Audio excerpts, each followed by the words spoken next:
Père, nous te disons merci car tu es l'auteur de la foi et tu la donnes chaque fois que nous en avons besoin. C'est pourquoi nous te remercions ce soir pour ta grâce, pour ton amour et ta bonté. Tu veux nous amener, Seigneur, dans une vie chrétienne vraiment de victoire, où nous pouvons exalter, glorifier et magnifier ton nom. Merci, Père, de ce que tu ouvres notre intelligence spirituelle. Tu nous donnes de saisir avec sagesse ce que tu as déposé en nous. Que toute la gloire soit pour toi, Père, au nom de Jésus. Amen. Asseyez-vous dans sa présence.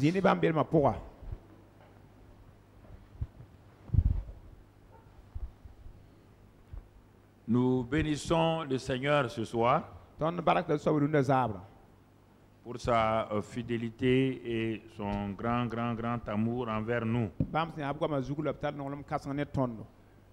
Et j'ai dit que la vie chrétienne,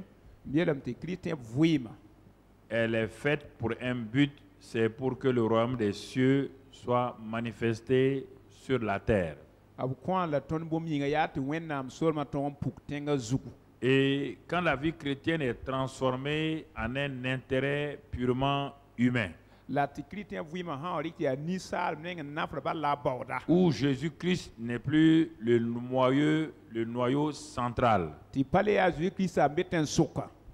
alors en ce moment-là, la roue ne peut pas tourner. Et c'est pourquoi ce soir encore, je voudrais que nous puissions avancer avec le Seigneur. Vous savez, il y a tellement de choses. Les choses périphériques de la vie chrétienne que nous avons mis à la place de Jésus-Christ et de la croix. Les premiers chrétiens étaient très bénis. Ce qu'on constate dans l'église primitive, du point de vue matériel, ils n'ont jamais prié pour cela. Et il y avait très rare de malades et de démonisés parmi eux, parce qu'ils ont compris la puissance de la croix, du sang de Jésus-Christ, de la crucifixion de leur vieil homme et de la discipline de la chair. À cause de cela, les démons avaient peur d'eux. Quand ils priaient, ils jeûnaient. C'était uniquement pour que le royaume des cieux avance. Parce qu'ils savaient qu'en s'occupant de Dieu, en mettant en valeur Jésus-Christ, Dieu s'occupait aussi de leurs affaires. Et quand on regarde les 7 églises de l'Apocalypse, ces derniers jours, le Seigneur m'a parlé profondément. Il m'a parlé, il a mis dans mon cœur de mon fils. Mon peuple aujourd'hui ne connaît plus Jésus-Christ. Ne sait plus qu'est-ce que la croix. Il dit ici, on faisait une enquête. Demandez aux gens. Les gens vont dire Jésus est sauveur, Seigneur. Mais ils n'ont aucune connaissance de lui. Ce qu'ils savent, ils connaissent jeûner et prier.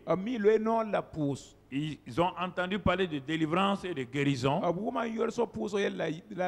Mais Jésus-Christ et la croix là, c'est tout juste pour le salut, et après ça on laisse tomber, on se débrouille maintenant.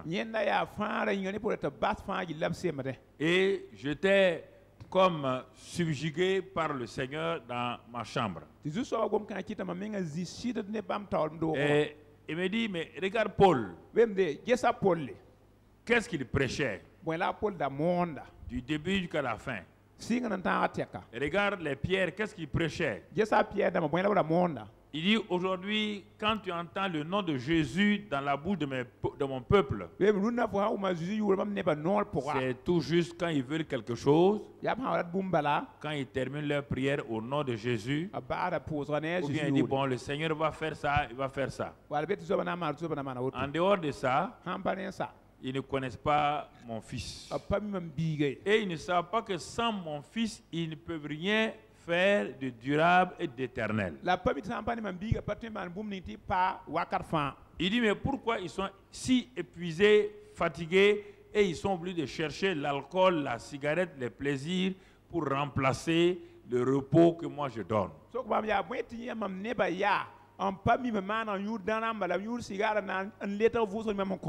Et les gens du monde, au temps de Pierre, de Paul, couraient pour recevoir les chrétiens vraiment la vie. Mon peuple aujourd'hui court derrière le monde pour avoir ce que moi j'ai préparé pour leur donner. Il dit, les chrétiens du premier âge n'ont jamais demandé au monde quelles sont leurs positions, ils n'ont jamais demandé à César qu'il veut être membre du gouvernement de César, ils n'ont jamais demandé à qui que ce soit parce que ce qu'ils avaient leur satisfaisait. Parce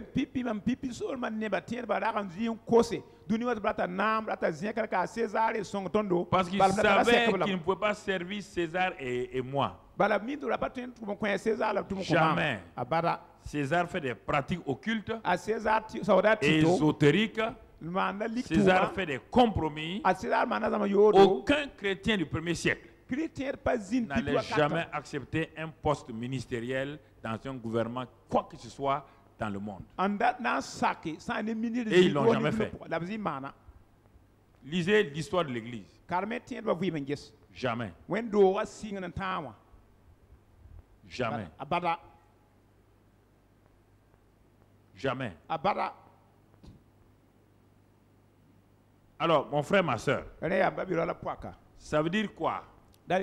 Je sais que tu as quelques idées dans ta tête, mais je crois que quand je te parle, c'est sûr. Quand je te parle, toi, tu cherches des preuves. Tu vas aller vers les Joseph, les Daniel. Ils n'avaient pas la vie éternelle. Donc, ils ont montré que la sagesse de Dieu peut sauver un pays. Ils n'étaient pas dans le gouvernement, non. Ils ont montré que eux, leur sagesse était supérieure à la sagesse de l'Égypte. Alors qu'aujourd'hui, les chrétiens, quand ils sont dans le gouvernement, ils ne montrent pas que leur sagesse est supérieure à celle du gouvernement. Oui ou non? Oui ou non?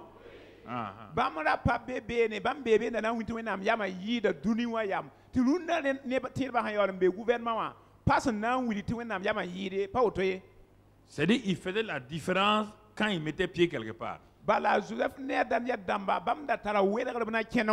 ils arrivaient quelque part, les gens étaient tellement jaloux d'eux qu'on les persécutait à cause de la connaissance, de la révélation qu'ils ont de leur Dieu.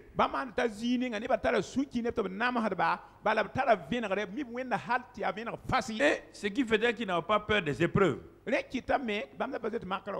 Et aujourd'hui, il dit qu'une simple critique, le chrétien est dépressif. On dit à Daniel, Shadrach, Abednego, voici les lions, la force aux lions, voici le feu. Ils ont dit, il n'y a pas de problème, on se met là-dedans.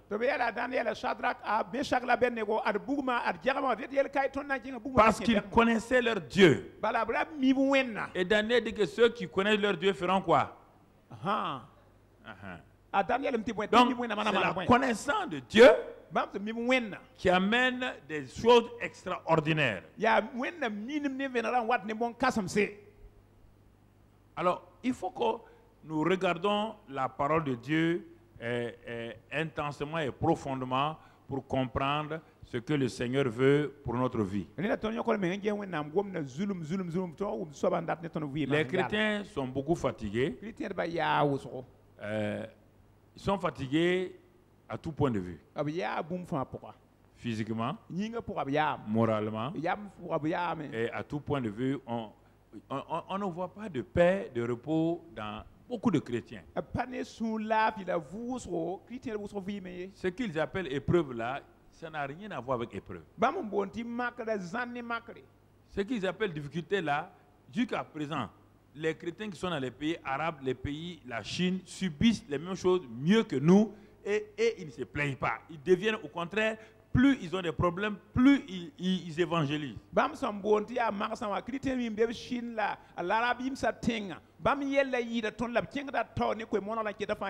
On les prend en Afghanistan, on les pend. On les prend dans beaucoup de pays, on les pend, on les tue. Ils se multiplient, ils se multiplient, ils se multiplient. Le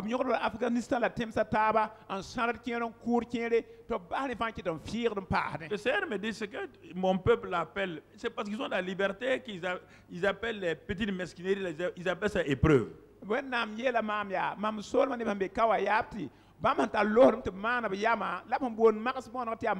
C'est pourquoi parmi les 7 églises de l'Apocalypse, parmi les 7 églises, certaines étaient vraiment dans la vie rétrograde. D'autres avaient laissé Jézabel faire beaucoup de dégâts. D'autres avaient laissé des enseignements des Nicolaïtes faire des dégâts. Mais ce qu'on constate, dans les 6 premières églises, malgré leurs défauts, sauf l'église de Philadelphie, Jésus était toujours au milieu de son église. Et le seul endroit où Jésus est en dehors de l'église, c'est l'église de Laodicée. Et cette église-là, pourquoi Jésus est-il au dehors? Écoutez les termes. Il dit parce qu'ils sont tièdes. C'est-à-dire leurs relations avec lui sont des relations tièdes. Ils ne sont ni froids ni bouillants. Deuxièmement, ils se disent riches. Ils ont des grands bâtiments.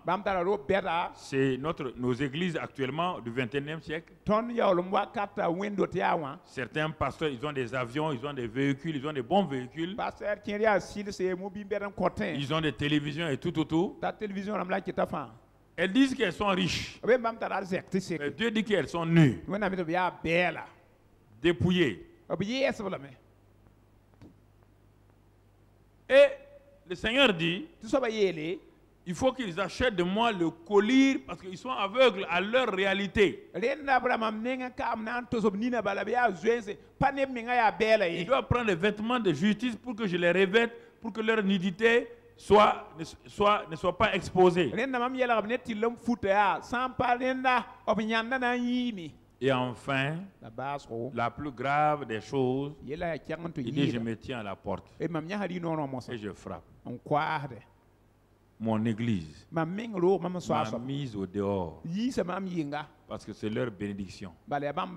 Quand ils jeûnent, c'est pour eux. Quand ils prient, c'est pour eux. Quand ils bâtissent des hôtels, c'est pour qu'ils soient bien. Il dit, regarde, il ne parle pas de moi. Il ne parle pas de moi. Je suis au dehors. Et je suis obligé de frapper à la porte de mon église. Et là encore, ce n'est pas l'église qui va ouvrir. Il dit, si quelqu'un ouvre,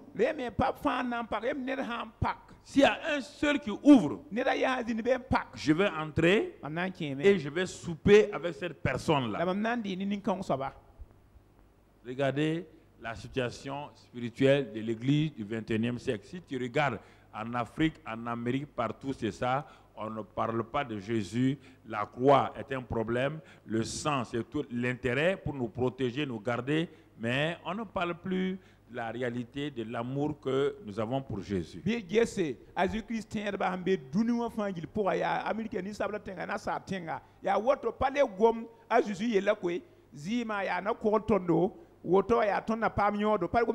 quand on regarde les 6 églises, va t'asseoir voir, tu vas voir des péchés scandaleux dans ces 6 églises-là, mais Jésus est toujours dans l'église. Tu vas entendre parler de fausses doctrines, mais Jésus est dans cette église. Tu vas entendre qu'ils ont perdu leur premier amour, mais Jésus est là, il leur dit non, retournez à votre premier amour. L'église de Laodicée ne commet pas ces péchés-là. Mais Dieu nous montre que notre relation avec lui là, c'est plus important que nos péchés et ce qu'on fait.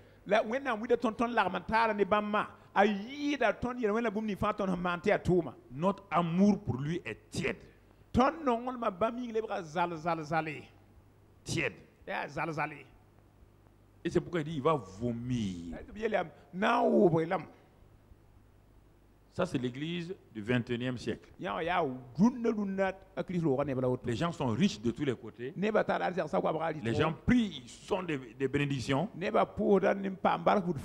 Mais ils ont oublié Jésus. En ce temps, il se tient à la porte de son église, comme un petit mendiant, en train de frapper coco. Est-ce que je peux rentrer? Chacun sort, le message m'a béni. Chacun sort, le jeûne d'Esther m'a béni. Chacun sort, j'ai reçu ça. Chacun sort, j'ai été béni ici. Chacun sort, j'ai été guéri.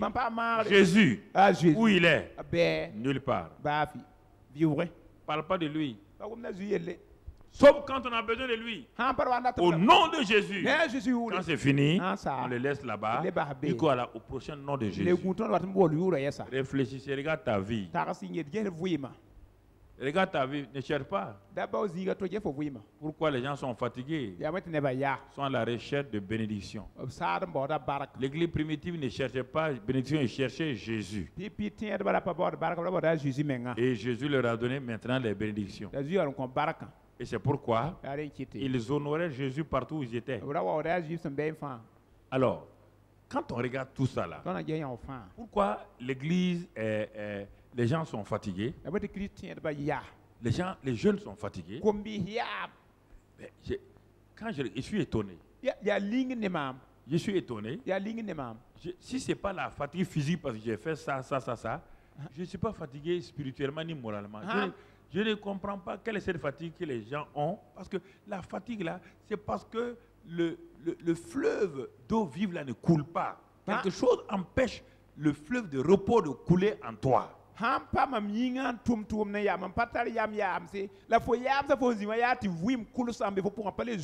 Aucun problème n'a empêché l'église primitive d'être heureuse. Regardez les réunions, regardez les rassemblements, regardez quand les femmes se réunissent, regardez les mesquineries, des mesquineries de caractère entre elles, on dirait qu'elles ne sont même pas chrétiennes.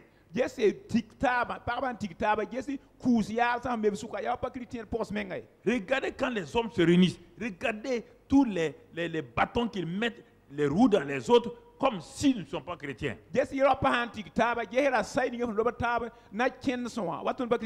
Regardez quand les jeunes se réunissent. Chacun veut montrer qu'il connaît mieux que l'autre. Personne ne s'occupe de savoir si Jésus-Christ est honoré ou pas. C'est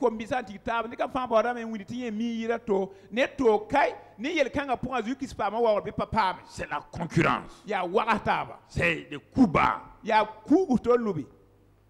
Ça c'est l'église.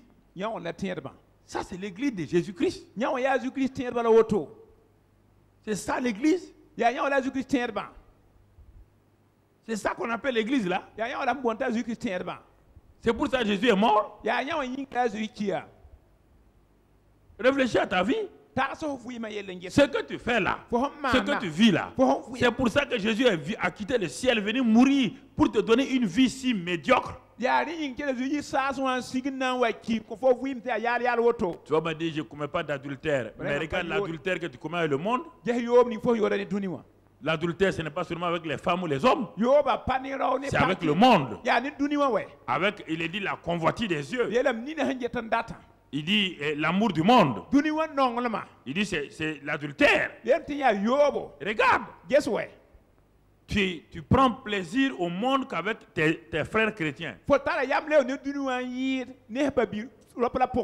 L'église était réunie. Le monde les convoitait. Aujourd'hui, l'église convoite le monde. chacun veut quelque chose. Parce qu'il refuse les termes de la Bible. Chacun a un christianisme selon sa pensée. Asseyez-vous, regardez. Chacun d'entre vous a un christianisme selon sa pensée. Vous avez un christianisme qui n'a rien à voir avec le christianisme de la Bible. Chacun a son christianisme selon sa pensée.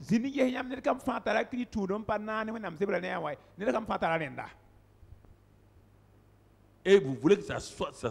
Surtout qu'on dit, si on prie, Dieu va nous donner. Dieu donne les choses selon sa volonté, non pas selon ton besoin.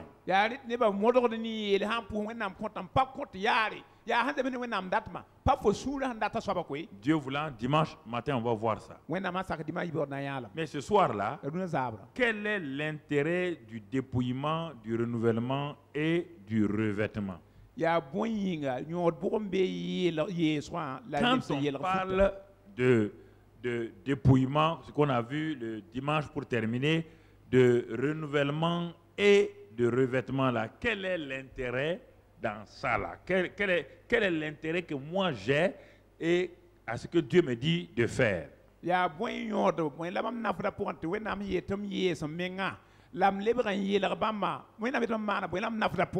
Et dimanche matin, nous avons pris ça 3 verbes pour le voir: renoncer, ensuite renouveler et se revêtir.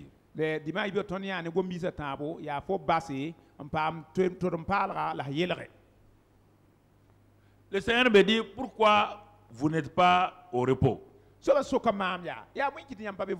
Il dit, j'étais assis sur mon lit, il me parle. Il dit, qu'est-ce que je vous ai dit dans Matthieu 11? Il dit, venez à moi, vous tous qui êtes fatigués et chargés, et je vous donnerai du repos. Et dans le livre de Pierre, là-bas il dit, pour compléter Matthieu 11 là, Pierre dit, il dit, déchargez-vous sur lui de tous vos soucis, de vos fardeaux. Il prendra lui-même soin de vous. 2 passages, toute vérité est bâtie sur 2 passages. 2 vérités. Venez à moi. Déchargez-vous sur lui. Et moi, je suis fatigué. Alors que j'ai quelqu'un à qui je peux aller. Quelqu'un sur qui je peux me décharger. Et je ne me décharge pas. Je ne pars pas à lui. Et je dis, je vais aller prier. Je vais aller jeûner. Je vais jeûner pourquoi? Je parle à qui? Il m'a déjà dit, viens à moi, toi qui es fatigué. Et le Seigneur de me rappeler, ce matin encore je méditais, il me rappelle. Tu as déjà donné une image à l'église, mais ils n'ont jamais compris ça. Tu l'as donné plusieurs fois, ils n'ont pas compris. Ils croient que toi là, tu es un bon griot, tu les fais rire, ils ne comprennent pas tes anecdotes. S'ils comprenaient ça, ils allaient rentrer en eux-mêmes et ils vont commencer à crier à Dieu. J'ai dit, mais que j'ai dit? Il me dit, tu as dit déjà plusieurs fois, c'est pas aujourd'hui. Voici une maman qui vient de la brousse avec un fagot de bois et elle est chargée. Elle a un fagot de bois, elle est surchargée. Voici une voiture bâchée qui vient, qui double la femme, la maman. Le chauffeur de la voiture regarde la maman, il s'arrête. Il sort, il dit à la maman, je vais te décharger de ton fardeau pour que tu aies du repos.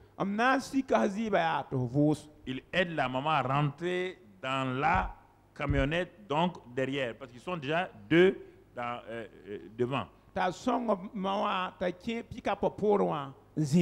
Et la maman remercie cet homme-là. Et au bout de 5 km, le chauffeur se retourne et regarde par la vitre arrière.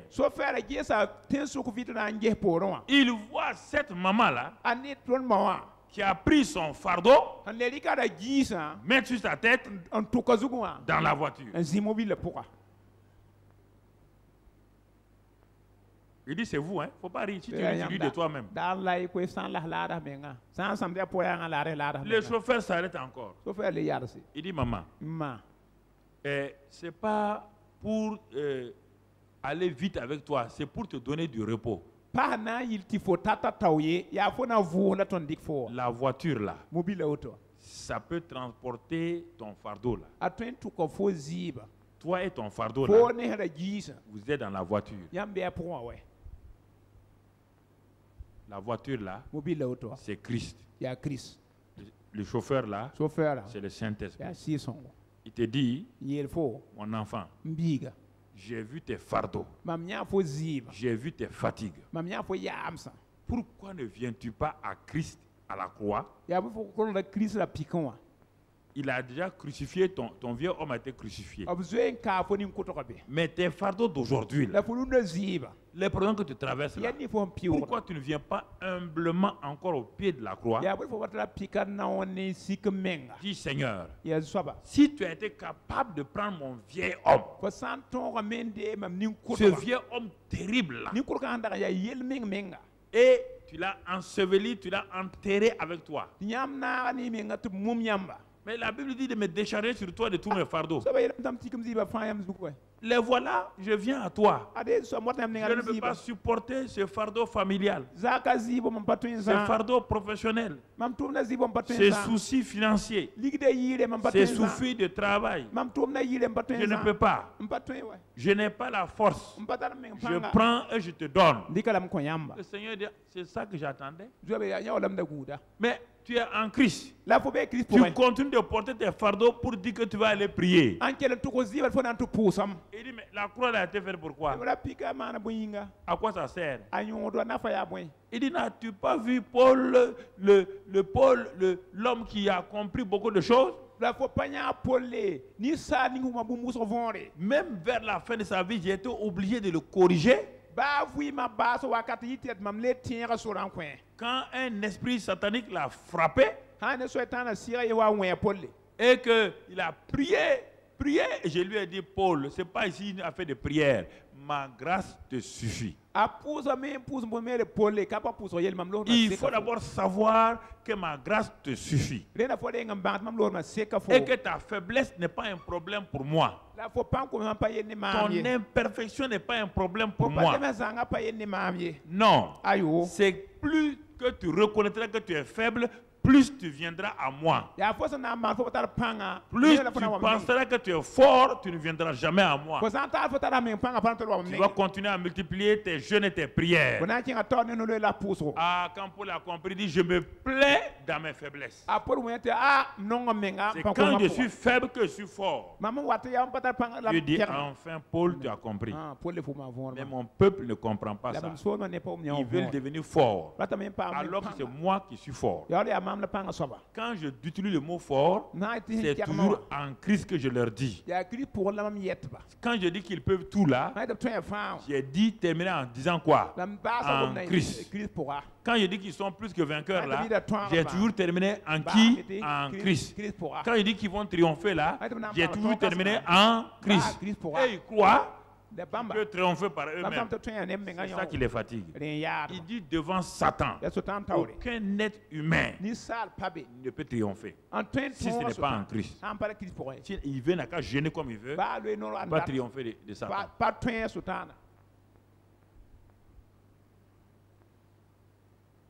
Il ne peut pas triompher de Satan. Il dit, c'est ça qui vous fatigue. Ce matin, je me suis levé, je me suis mis à genoux au pied de mon lit. Et regarder, prier, et regarder ce que Dieu me dit. Et là, pas à pas, j'ai dit à Dieu, oh Seigneur, il dit, reviens à l'ABC de l'évangile, la croix et Jésus. Et quand j'ai fini de prier, à un moment donné, j'ai commencé à prier en langue. Maintenant, J'étais fatigué, je me suis couché sur le dos sur mon lit. Et ce que je vais vous partager maintenant, c'est ce qu'il m'a donné. Il m'a dit, regarde 3 hommes dans l'Ancien Testament. L'un s'appelle Abraham, l'autre s'appelle Jacob, le troisième s'appelle Moïse. Il dit, je vais te parler que eux aussi, ils avaient leur vieil homme, ils ont eu leur renouvellement, ils ont eu leur revêtement. Dans ma tête, j'ai cherché à savoir, il dit, tu ne peux pas comprendre, reviens seulement, arrête là, je vais te montrer, c'est moi qui enseigne, c'est pas toi. Et tant qu'ils ne sont pas arrivés à cette étape-là, leur vie n'a jamais changé, ils n'ont jamais percé, ils n'ont jamais eu de victoire. Il me dit d'où Abraham vient. Le vieil homme d'Abraham vient d'où? Il s'appelait Abraham. Il vient d'où? De l'idolâtrie. L'idolâtrie, ils sont privés de la gloire de Dieu. Tous ont péché, sont privés de la gloire de Dieu. Abraham était privé de la gloire de Dieu. Et tu le connais très bien, Josué 24, verset 2. Et il est dit qu'Abraham était de l'autre côté avec son père, de l'autre côté du fleuve, et c'est là-bas que je suis allé les prendre.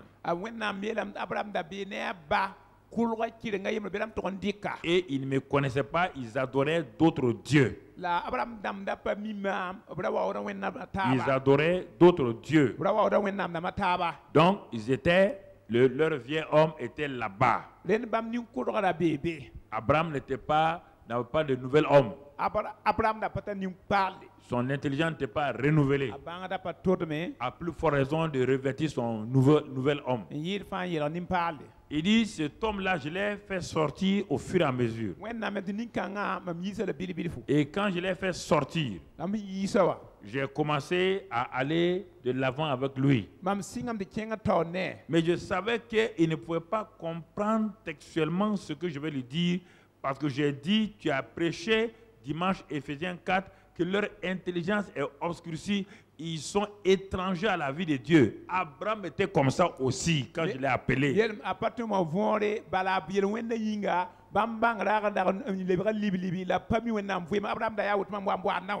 Et il n'a pas compris que quand Dieu appelle quelqu'un, il faut d'abord qu'il y ait un dépouillement, un renouvellement et un revêtement.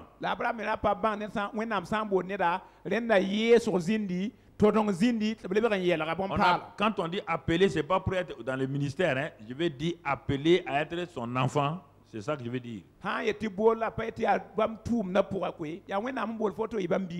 Il dit, pendant les 24 ans là, Abraham a marché toujours avec le vieil homme. C'est pourquoi le vieil homme est descendu en Égypte. Il ment. Le vieil homme mentait. Est-ce que tu as vu qu'Abraham, ça lui a dit quelque chose quand il mentait, quand il a vendu sa femme? Ça lui disait absolument rien. C'est le vieil homme comme ça. Le vieil homme ne pense qu'à son intérêt. Il dit, il faut dire que tu es ma soeur et que j'aurai la vie à cause de toi. C'est-à-dire qu'on n'a qu'à faire d'elle ce qu'on veut, mais il suffit que moi j'ai la vie.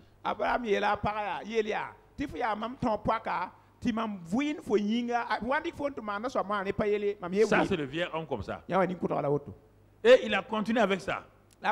Dieu lui donne des révélations, ça ne passe pas parce que l'intelligence d'Abraham n'est pas renouvelée, n'est pas fixée. Il écoute Dieu, il écoute d'autres personnes. Quand il a des problèmes, il crie à Dieu. Quand Dieu lui donne une solution, Satan utilise des hommes pour l'influencer. Et à la fin, voici Ismaël. Le vieil homme a produit Ismaël. Le vieil homme a produit Ismaël. Maintenant, on ne sait plus quoi faire. Il dit, mais pendant 13 ans, tu as vu, j'ai parlé à Abraham. Il dit non. J'étais couché sur mon lit. J'ai parlé à Abraham. Je dis non. Pourquoi je ne lui parlais pas? Parce que j'ai vu que ce n'est pas la peine que je perde mon temps. Tant que sa nature n'aura pas été changée, son identité, il ne comprendra pas ce que je dis. 13 ans pour que le monsieur rentre en lui-même. Et dit, un jour je suis revenu. Ça c'est Genèse 17. Je suis revenu, j'ai dit à Abraham maintenant. Il dit à Abraham, écoute-moi. Je me suis présenté à toi sous le nom de l'Éternel, Jéhovah. Maintenant, je me présente.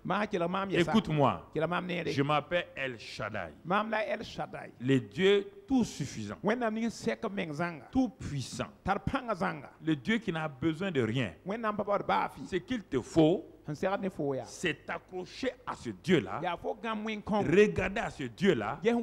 Il est la source de la vie. Elle là veut dire Dieu tout-puissant. Shaddai là, ça veut dire le sein d'une maman.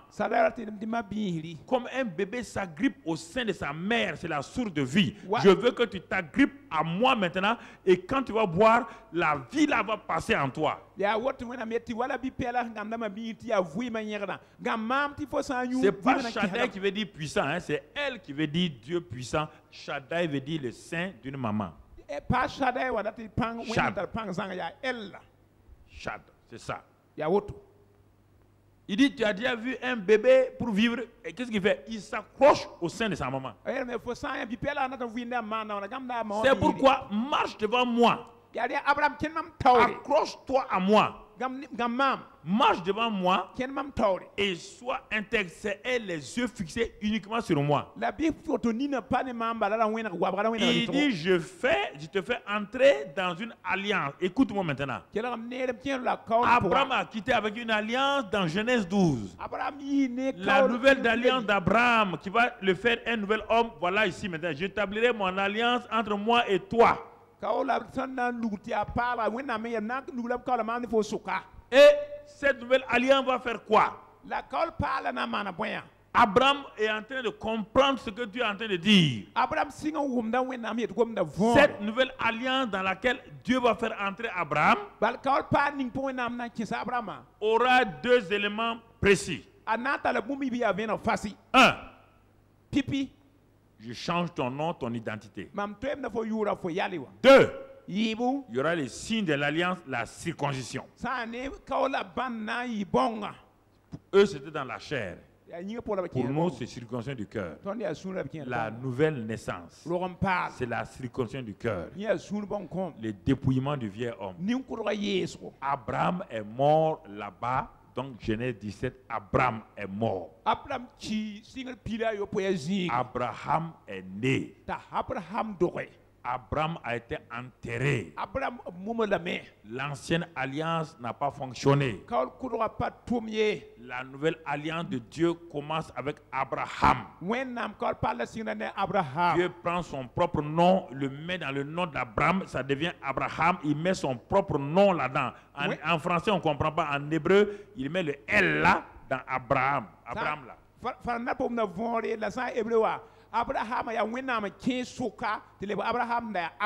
Et il a rendu Abraham un nouvel homme.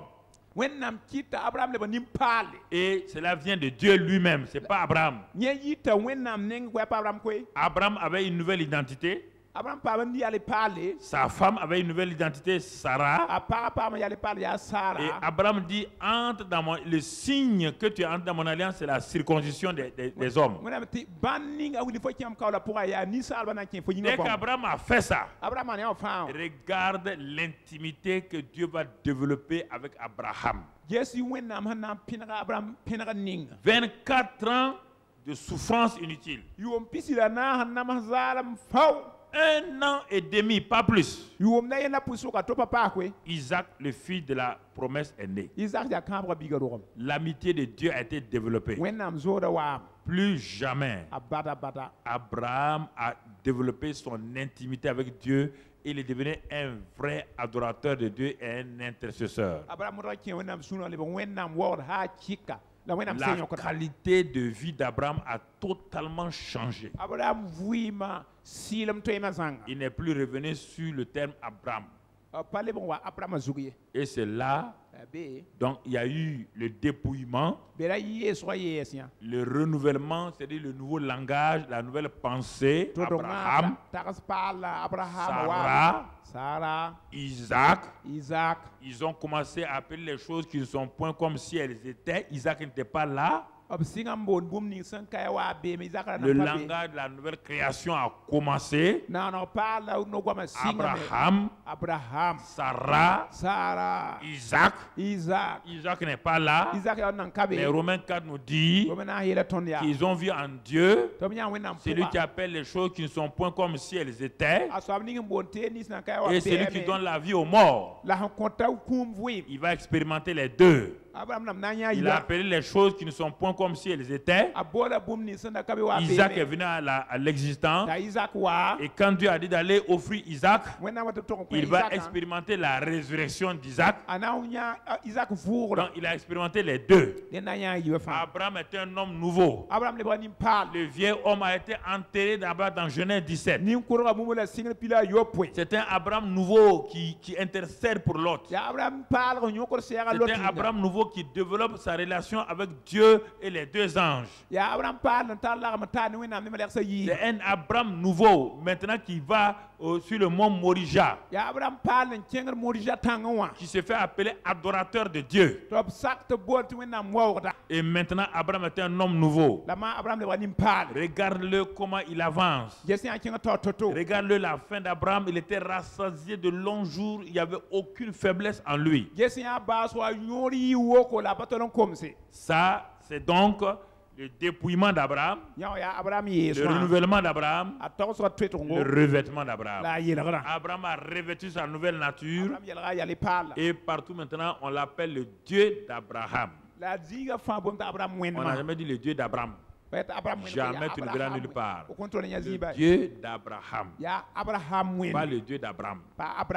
Jamais. Quand il s'appelait Abraham, la vieille nature, Dieu n'a pas dit voici je suis le Dieu d'Abraham. Lis la Bible. Dieu ne peut pas appeler que je suis le Dieu de la vieille création. Non, mon ami. Alors voici l'exemple. Je te pose la question. Abraham a-t-il changé, oui ou non? Il n'y a que le sang des taureaux. Il n'y a que le sang des boucs. Il n'y a pas la personne du Saint-Esprit. Mais on voit un changement radical dans la vie d'Abraham. Et Abraham a commencé à donner des noms personnels à Dieu. C'est lui qui l'a appelé Jéhovah Jireh. Ce n'est pas Dieu qui a dit je m'appelle Jéhovah Jireh. C'est Abraham qui a donné ces noms-là à Dieu. Tellement il le connaît. Il est son ami. Dieu dit, est-ce que je vais faire quelque chose sans Abraham? Un homme à qui Dieu a fait 13 ans sans parler. Dieu dit maintenant, est-ce que je peux faire quelque chose sur la terre sans Abraham? Quand tu rentres dans cette réalité, Dieu parle de la situation de ton pays, des gens te parlent parce qu'il sait que tu es son ami. Tu as des oreilles ouvertes. Il sait que tu ne cherches pas tes propres intérêts, être béni, chercher des voitures. Non.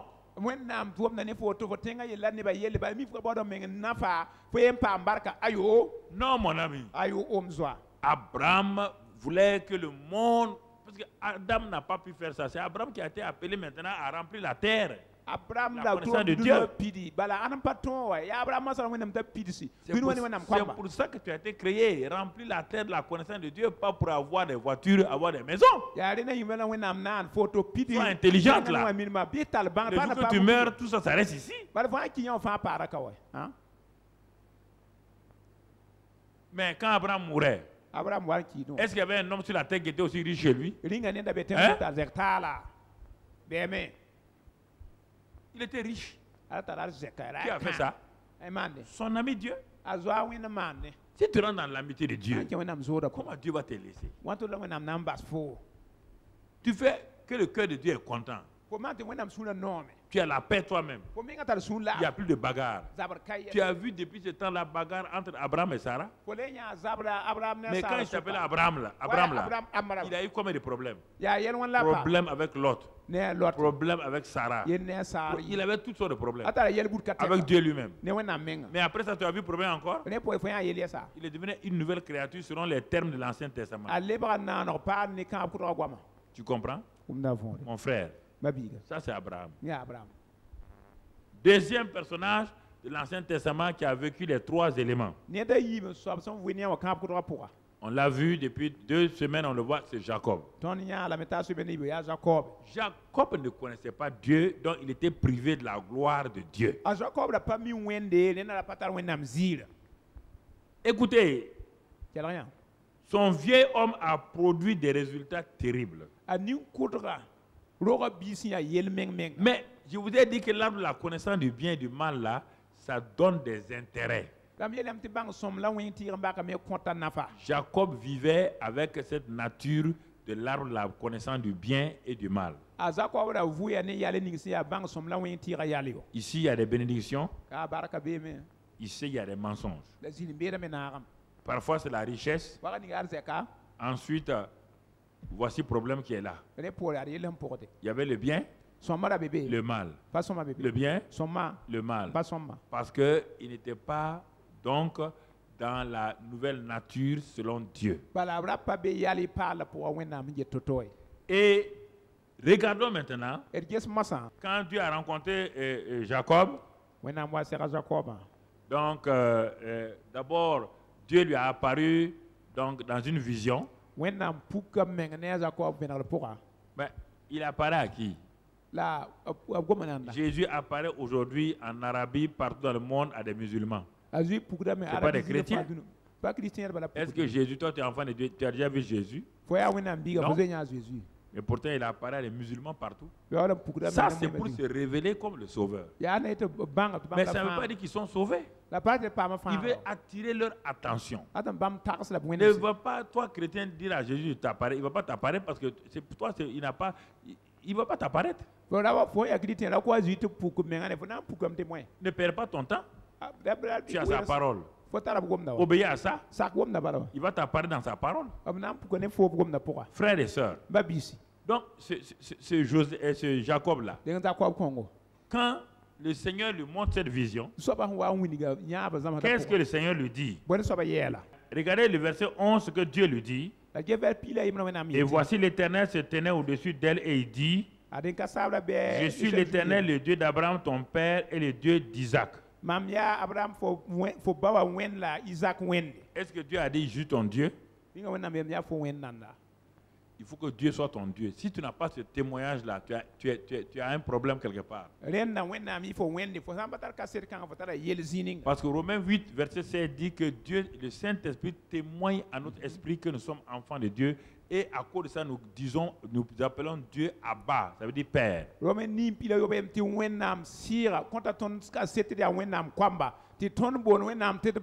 C'est le Saint-Esprit qui nous a fait appeler Dieu Père.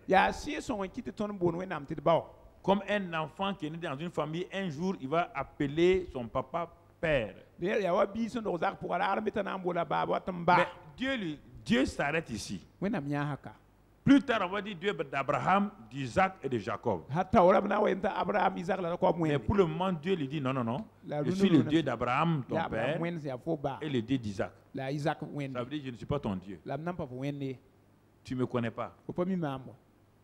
Tu es de la vieille création. Ta nature qui est là, ne produit que le péché.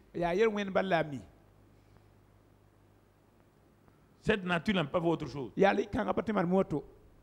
Ça, bien que tu sois né dans une famille de croyants, mais tu ne me connais pas encore. Bien que tu sois né dans une famille de chrétiens, de pasteurs, tu ne me connais pas. Tu ne connais pas Dieu comme ton Dieu personnel. Et Jacob va le confirmer lui-même. Et qu'est-ce qu'il confirme? Il dit, Jacob se leva de bon matin, verset 18, et il prit la pierre dont il avait fait son chevet. Il la dressa pour monument et il versa de l'huile sur son sommet. Voici l'autel de Jacob. Un païen fait un autel, ça va marcher? Hein? Voici l'autel de Jacob. Écoutez la suite. Écoutez. Il donna à ce lieu-là le nom de Bethel. Mais la ville s'appelait auparavant Luz. Jacob fit un vœu. Il ne connaît pas Dieu, il fait un vœu seulement. Les païens font des vœux partout. Quand les païens ont des problèmes, ils disent si Dieu me sauve, wallah, je vais faire ça. Les païens font ça partout. Le païen Jacob fait un vœu. Écoutez son vœu. Qu'est-ce qu'il dit? Il dit si Dieu est avec moi. Vous voyez? Tous les païens aiment ça. Dieu a déjà dit qu'il est avec lui. Dieu a dit partout il va aller avec lui et il va le ramener. Dieu va le ramener. Mais comme il n'est pas une nouvelle création, il ne peut pas accepter ça. Il fait, donc pour lui, son vœu est plus important que ce que Dieu a dit.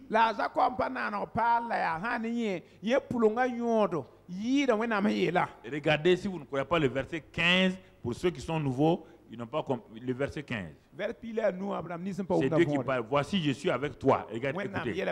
Je suis avec toi. 1. À cause de ça, je te garderai partout où tu iras. Troisièmement, je te ramènerai dans ce pays. Car je ne t'abandonnerai point que je n'ai exécuté ce que je te dis. Est-ce qu'il avait besoin de faire un vœu encore? Hein? Le païen, c'est ça. Il fait un vœu. Il croit que son vœu est plus important que ce que Dieu a dit. Le vieux homme de Jacob parle.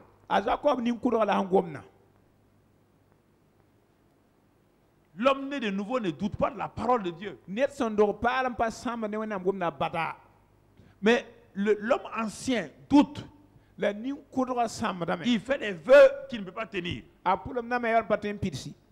Il dit, si tu es avec moi, tu vois, si tu es avec moi, il t'a déjà dit, je suis avec toi. Et si tu me gardes pendant ce voyage que je fais, il t'a déjà dit tout ça. Et si tu me donnes du pain à manger et des habits, ouais, le païen quand il prie, c'est habits, c'est pain, c'est tout. Le païen ne prie pas pour la gloire de Dieu.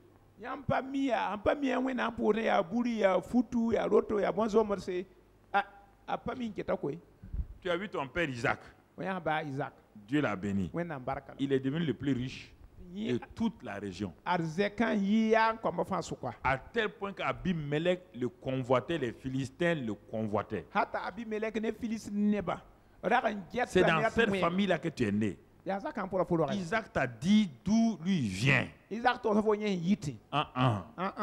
que tu n'as pas rencontré Dieu là, rien ne change. Tu n'arrives pas à croire au témoignage des autres. Tu n'arrives pas à saisir. Tu dois avoir, Dieu doit être ton Dieu. Le seul grand terme le terme qu'on ne prononce jamais avec Dieu, grand-père. Dieu n'a jamais été grand-père. Jamais il ne sera grand-père. Dieu n'est pas papy, il n'est pas grand-père. Jamais. Il est un père. Il va verticalement sur chacun. Il n'y a pas de famille chrétienne. Voici cette famille-là, tous les membres sont devenus des chrétiens. Il n'y a pas de famille chrétienne. Vous entendez? Ça n'existe nulle part. Quand on dit famille chrétienne, on dit que le père est chrétien. À cause de ça, tout le monde est chrétien. Jamais. Dieu dit, je suis le Dieu d'Abraham, d'Isaac. Mais je ne suis pas ton Dieu. Hein? Mais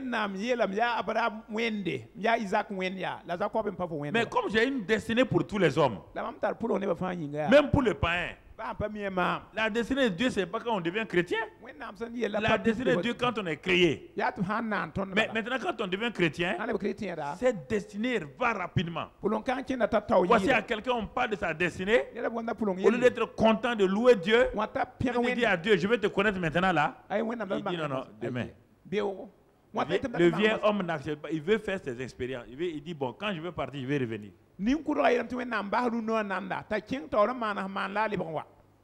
Le vieil homme, il aime les symboles religieux. Il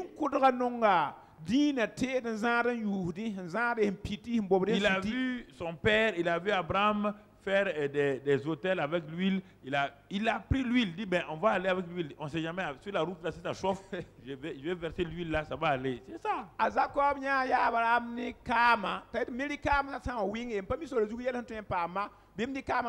Il a mis ça sur et puis il dit quoi? Qu'est-ce qu'il dit? Il dit, regarde, si tu me donnes du pain à manger et des habits pour me vêtir, et si je retourne en paix à la maison de mon père, écoute-moi Dieu, ça veut dire quoi? Si Ésaïe n'arrive jamais à me vaincre, je suis en train de fuir actuellement. Quand je vais arriver dans la main de mon père, alors l'Éternel sera mon Dieu.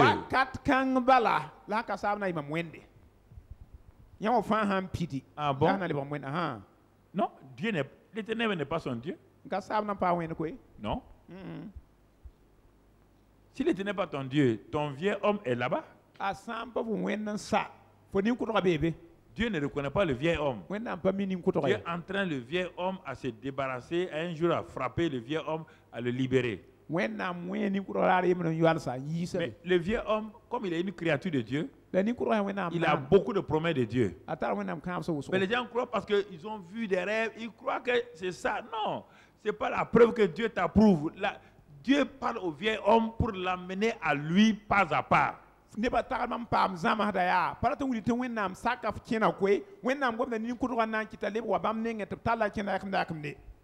ça ne veut pas dire que tu es un enfant de Dieu. Jacob est parti à cette nature-là. Il a oublié 13 ans de lutte, d'efforts vains. 13 ans. Il veut faire sa propre vie. 13 ans. Il lutte. Parce que le vieil homme est fort dans les choses de compromis. Le vieil homme a une intelligence. Le vieil homme, tu n'as pas vu les escrocs. Si tu ne crois pas à un escroc, du coup, au jour il va te rouler. Toi-même, tu vas être content. Et après, tu vas te rendre compte qu'il t'a roulé. Tu sais que l'homme est fort. C'est pourquoi on dit les escrocs là que le gars est fort. Hein? Il est fort dans quoi? Dans roublardise. Il y a beaucoup de escrocs. Faut s'en partir la famille. Anawa wenda foti fo menga ladne. Ahan wasa. Lo fo ganan taxi. Ayi zabla nan zap tu bangi. Des kolom na metala ton. Le vieil homme. Le vieil homme a une capacité. Regarde, le vieil homme a envoyé la fusée à la lune. Le vieil homme a commencé à construire la tour de Babel. Dieu dit, si on ne descend pas, ils veulent me défier. Ils sont capables. Le vieil homme est capable.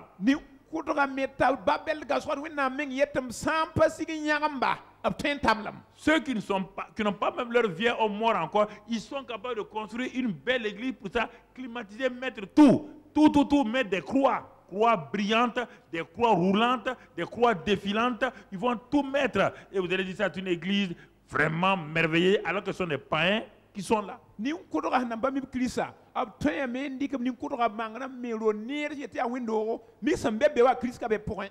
Le vieil homme de David et de Jacob, il a fait devenir riche. Riche. Dieu les regarde seulement. Parce que Dieu a dit, je suis avec toi. Même dans ces escroqueries, Dieu était quoi? Dieu était loin. La seule chose que Dieu faisait, il croisait les bras. Et puis il regarde Joseph et Jacob dans ses escroqueries. C'est ça que Dieu fait avec toi. Et tu crois que Dieu t'approuve. Dieu est là, il a dit je suis avec toi. Jusqu'à ce que tu reviennes. Dieu n'a jamais fermé un œil sur les escroqueries de Jacob. Il était là. Mais qu'est-ce qu'il peut faire avec le vieil homme? Rien. Rien. Le vieil homme de Jacob se débat.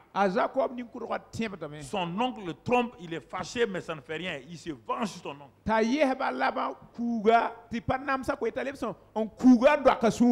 Les enfants de Laban ont dit, il va ruiner papa. Ça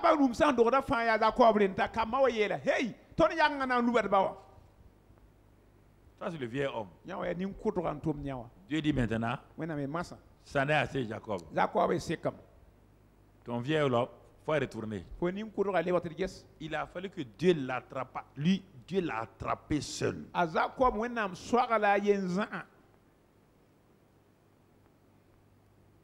La croix de Jacob, c'est au torrent de Jabok.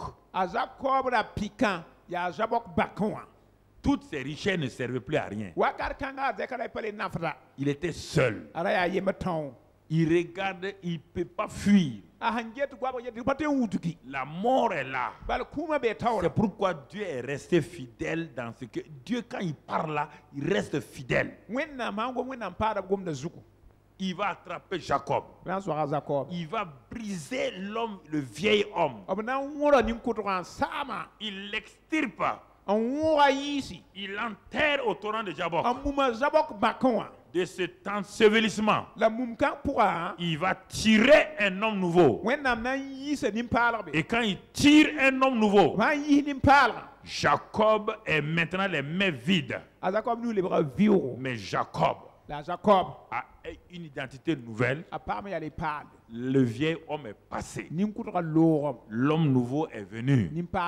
Les choses anciennes sont passées. C'est avec ça que Jacob recommence donc sa vie nouvelle. On l'a vu Abraham. Dieu l'a dépouillé. Dieu a brisé.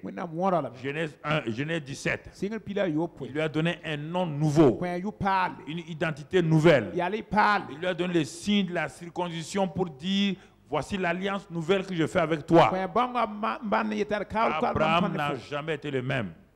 C'est pourquoi si quelqu'un est en Christ, il est une nouvelle créature. Les choses anciennes sont passées, toutes choses sont devenues nouvelles. Avant même la lettre de ce verset-là, on le voit avec Abraham et Jacob. Jacob n'a plus été pareil. Les choses anciennes sont passées. Abraham n'a plus été pareil. Les choses anciennes sont passées. Ils ont vécu dans la chair, c'est vrai. Ils ont eu des luttes avec la chair. Mais le vieil homme a été enterré pour Abraham de ce côté-là. Et Jacob au torrent de Jabok. Et il donne un nom nouveau. Comme Abraham a donné le nom de Jéhovah Jireh, Dieu, Jacob aussi donne le nom Péniel. Dans Péniel, il y a le L encore. J'ai vu Dieu face à face. Maintenant, je suis un nouvel homme. Il a dit: Dieu sera mon Dieu. Maintenant, il l'a vu face à face. Il a rencontré Dieu face à face. Jacob n'a plus été le même. Écoute maintenant devant Jacob. Les choses anciennes, Dieu est en Jacob. C'est pourquoi il est devenu maintenant Israël. Il y a le L encore là-dedans. Il y a le Is et le L. Donc, le Jacob nouveau qu'on appelle Israël. Partout maintenant où il va. De même qu'Abraham, ayant dans son nom la nature de Dieu, participant de la nature divine, comme Pierre dit dans 2 Pierre 1:4, les deux sont participants de la nature de Jéhovah. Abraham, Israël. Maintenant ces deux-là là, rien ne peut le résister. Abraham a vaincu tous ses adversaires. Abraham a établi tout. Israël maintenant sort. Ésaü qui vient contre lui. Il est dit que si quelqu'un, son vieux homme a été crucifié, il est mort. Le péché n'a plus le pouvoir. La mort n'a plus le pouvoir sur lui.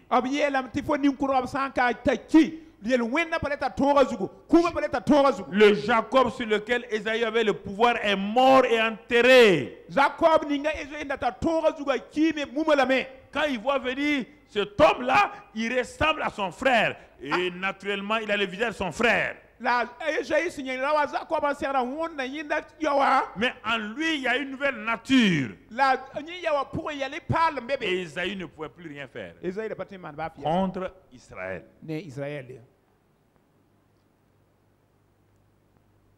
Quand c'est Dieu qui est dans ta conversion, c'est ça qui se passe. Si tu as fabriqué ta conversion, c'est autre chose.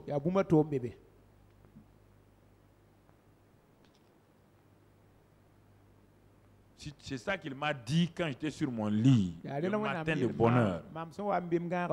Il a dit, prends ton bic, écris. Ne regarde pas quelque chose, écris seulement.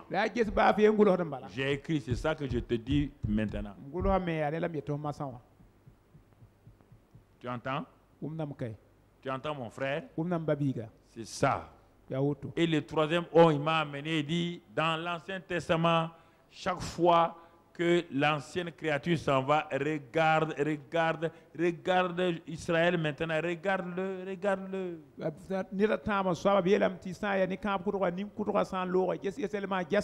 Il a effacé les noms, c'est-à-dire que son nom a fait ombrage au nom d'Isaac et d'Abraham.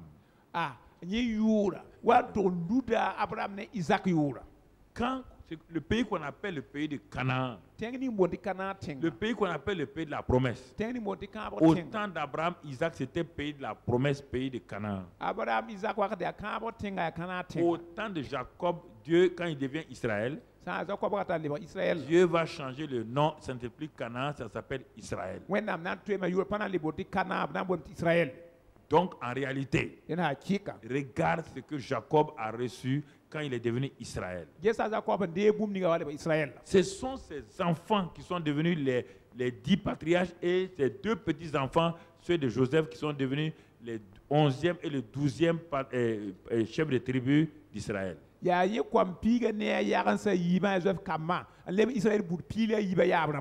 maintenant, Dieu dit, c'est complet.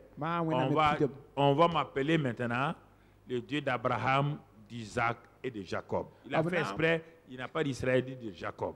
Pour que les gens se rappellent que s'il est le Dieu de Jacob, c'est-à-dire que le Jacob qu'il a changé en Israël, là, il n'y a aucun Jacob qui peut tenir devant l'amour, la puissance, la grâce donc de Dieu.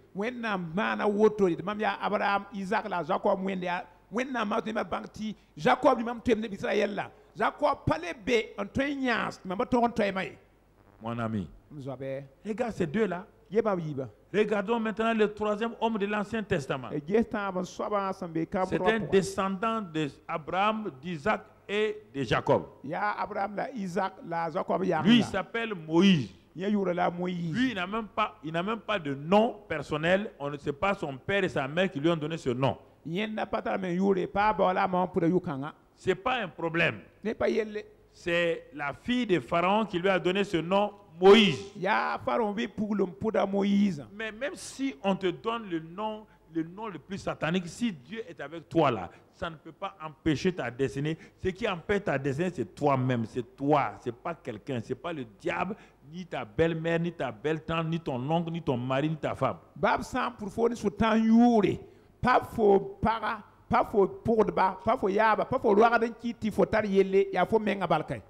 Regardez cet homme. Cet homme a été bien élevé. La Bible dit qu'il a été élevé dans la maison de Pharaon, le plus grand roi de la terre. Le cas de Moïse est un cas spécial. Il commence sa vie par en haut. Il arrive au sommet. Le sommet de la gloire du vieil homme. Il est formé dans le vieil homme à tous les égards. Et son vieil homme était productif. Il était puissant en parole et en œuvre. Le vieil homme d'Hitler était puissant. Il a ébranlé toute l'Allemagne. Le vieux homme de Lénine a secoué toute la Russie. Le vieux homme a une intelligence comme les gens de Babylone qui voulaient construire Babel. C'est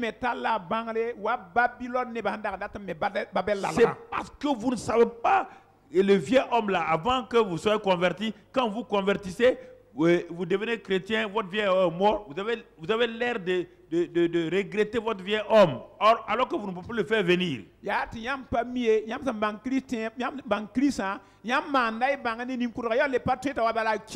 Et souvent tu regrettes ton vieux homme. Mais tu ne sais pas que le nouvel homme là est supérieur totalement. Le vieux homme n'est que l'ombre du nouvel homme. Mais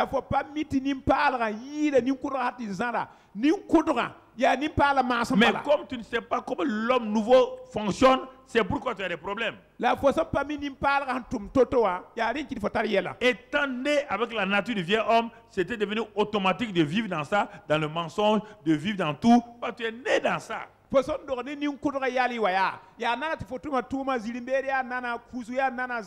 environnement est dans ça. Tu as été éduqué dans ça. C'est pourquoi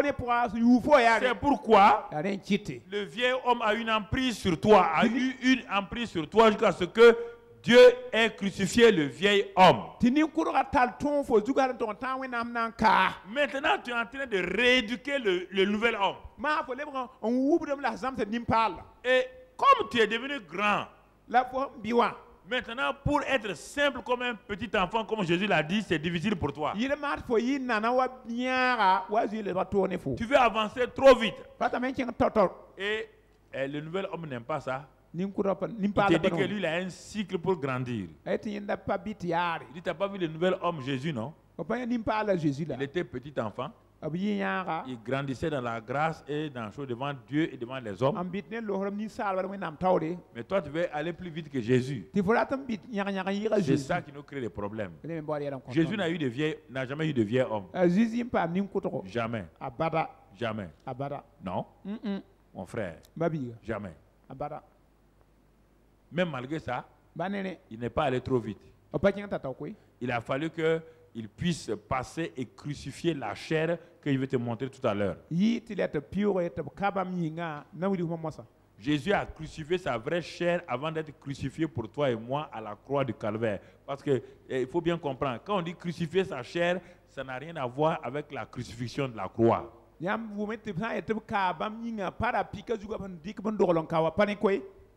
C'est deux choses différentes. L'une, c'est une discipline. L'autre, c'est un événement de Dieu qui n'a rien à voir avec l'individu. C'est un acte souverain de Dieu qu'il a décidé d'être avant la fondation du monde. Alors, Moïse Moussa, son nom est Moïse, sauvé des eaux du Nil.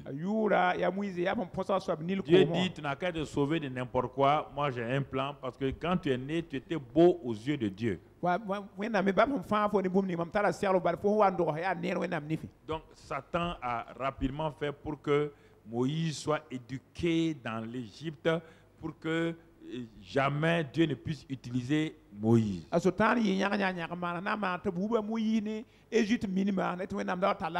Regardez, Abraham lui vient du paganisme. Jacob lui vient d'une famille de croyants. Même combat. Moïse lui vient d'une famille de croyants élevé chez des païens. Même combat. Est-ce que vous comprenez? Même combat. Satan a insufflé en lui toutes les connaissances de l'Égypte. Quand on dit toutes les connaissances de l'Égypte, la magie égyptienne.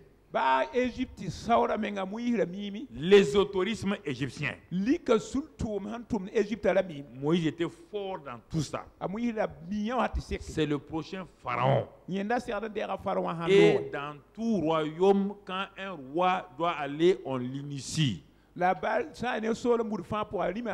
avez vu des fonctionnaires en ville ici, dès le jour qu'ils ont voulu être chefs dans leur canton, dans leur village, on les a appris, on les a amenés, on dirait que ce n'est même pas ces ingénieurs informaticiens là. On l'a fait rentrer dans des cases bizarres, on les a initiés. C'est ça qu'on a fait avec Moïse. Le même Moïse a eu ça, fort dans les choses d'Égypte. On n'a pas dit, il ne connaissait pas Dieu.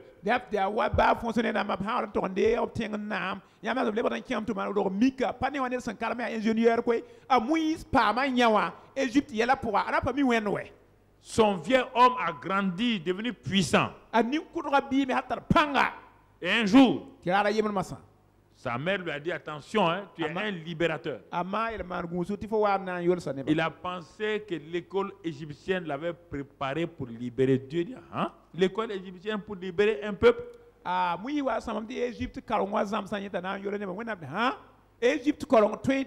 vieux homme ne peut pas opérer dans le royaume des cieux. Les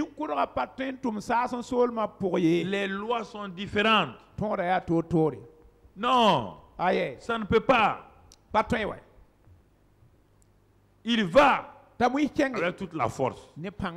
Il frappe l'Égyptien facilement, il le tue. Avec quoi? La connaissance de l'Égypte, la force de l'Égypte. Le vieux homme produit toujours la mort. Écoutez-moi. Ah, tu ne le connais pas. Il produit la mort sur son passage. Le vieux homme produit les bagarres dans les foyers. Le vieux homme produit des scandales dans les nations. Le vieux homme prend un des hommes les plus réputés du pays, mais brusquement on apprend qu'il vit comme ça. Les gens attrapent leur tête. Il dit comment? Mais c'est normal, c'est le vieux homme. Le vieux homme est comme ça.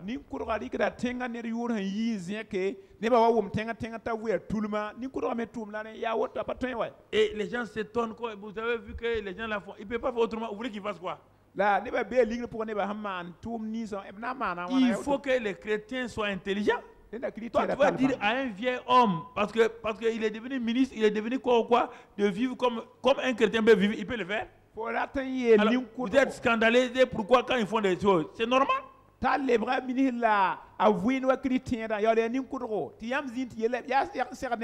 Le mensonge est leur plat quotidien. Tromper les gens, ce n'est pas un problème. Ils appellent ça mensonge d'État. Ils appellent ça meurtre d'État. On tue les gens, on dit meurtre d'État. On ment, on dit mensonge d'État. On vole, on dit vol d'État. Le vieux homme produit tout ça. Et c'est ça que vous voulez admirer.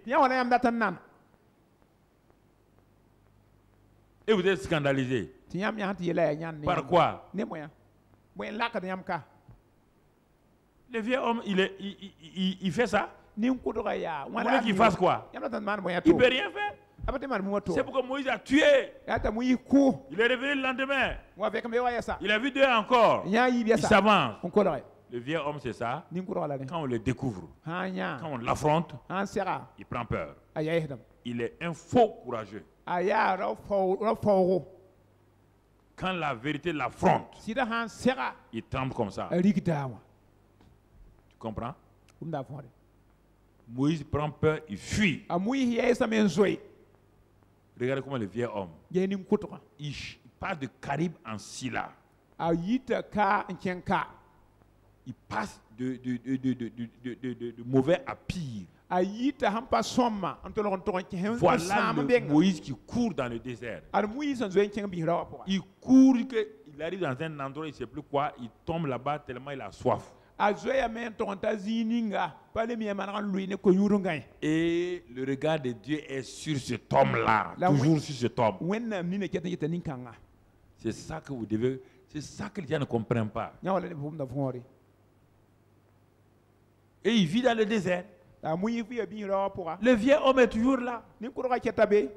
quand les gens disent, si quelqu'un n'est pas converti, on dit qu'il est découragé. Le vieux homme se décourage, c'est normal. Le vieux homme s'épuise, le vieux homme se déprime, le vieux homme rentre dans ces circuits-là. Il n'y a rien de plus logique que ça.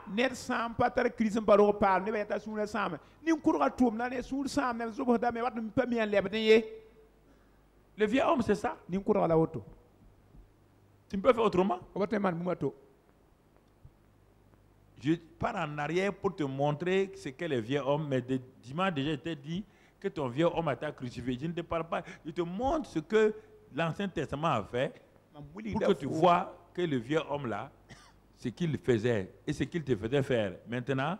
Et je te dis, quand eux, ils ont été changés, regarde ce qu'ils n'ont plus fait. Et toi, ton vieux homme a été crucifié, toi, tu continues à faire ça. Quelque chose ne va pas.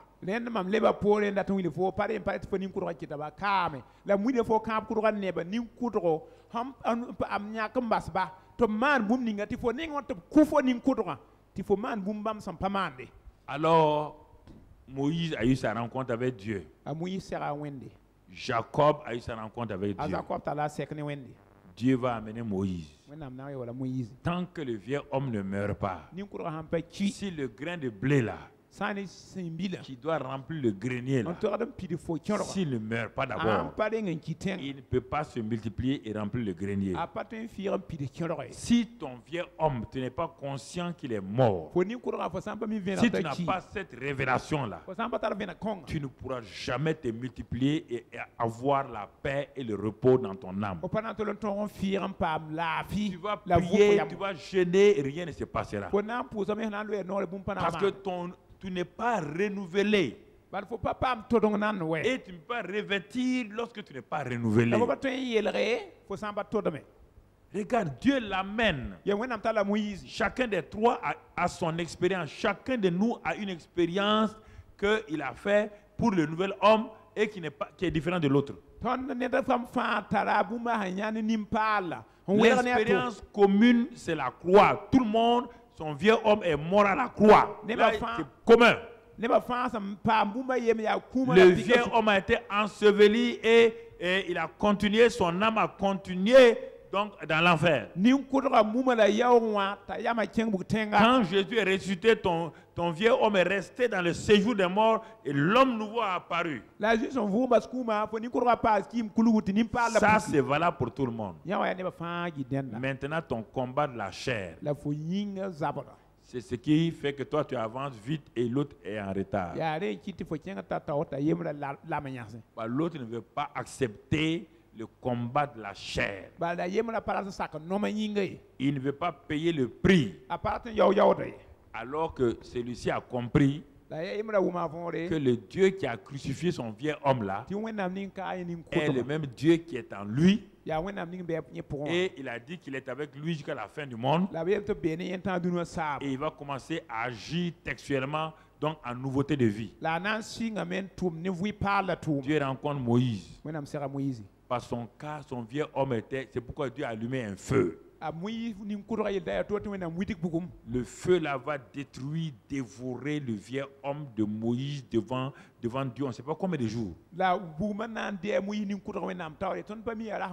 Le vieux homme de Moïse a été forgé, fabriqué. Et le feu de Dieu va détruire jour par jour le vieux homme de Moïse. Dieu veut l'envoyer et dit, mais qui suis-je? Dieu s'occupe de ça. Il dit, je n'irai pas. Dieu s'occupe de ça. Il dit, personne ne croira en moi. Dieu s'occupe de ça. Le vieux homme est rempli de préjugés. Le vieux homme est rempli de choses injustifiables, injustifiées. Le vieux homme est rempli de murmures, de que nous avons entassés. C'est pourquoi le renouvellement est important avant de revêtir. Donc Dieu lutte avec Moïse au buisson ardent. Dieu fait des miracles même malgré ça. Moïse dit que lui il part pas. C'est le vieux homme qui est en train de lutter avec Dieu. Il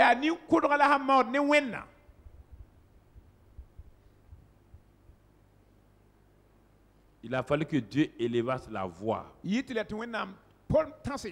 se met en colère contre Moïse. Il dit, tu iras. Je te fais Dieu.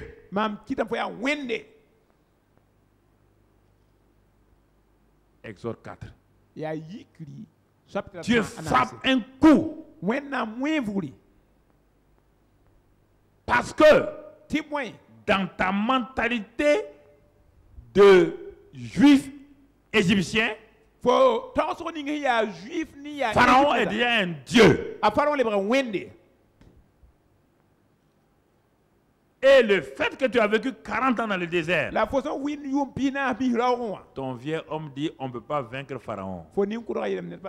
Alors je vais te donner une nouvelle nature. Tu deviens Dieu. Et Aaron, ton frère que j'ai envoyé là, devient ton prophète. Malgré ça, c'était un problème.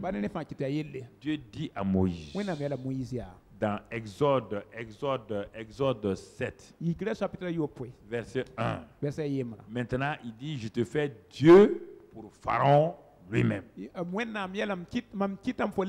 depuis ce moment-là, l'homme nouveau est venu à Moïse. Moïse s'est identifié totalement, écoutez-moi, à Dieu.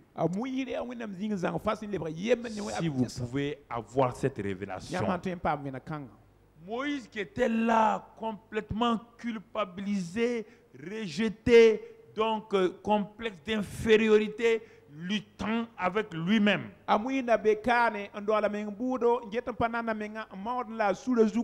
Dieu dit, je t'identifie à moi-même. Cette parole a transformé littéralement. Moïse est mort là. Et c'est pourquoi cet homme nouveau-là accepte de rentrer chez Pharaon avec un bâton, alors que lui-même il commandait l'armée de Pharaon, qui a des chars, qui a tout, et il ose affronter Pharaon avec un bâton, parce que il est Dieu pour Pharaon, et son bâton, c'est son bâton de commandement. Je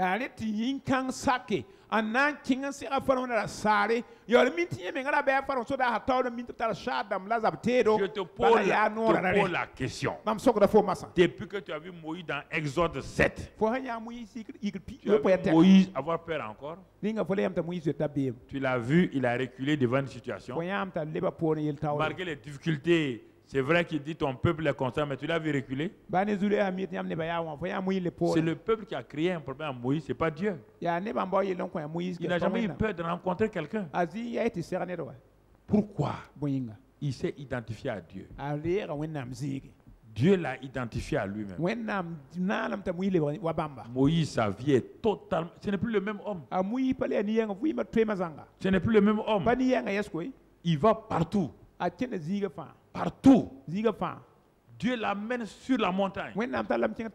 Pas pour jeûner. Moïse n'a pas jeûné.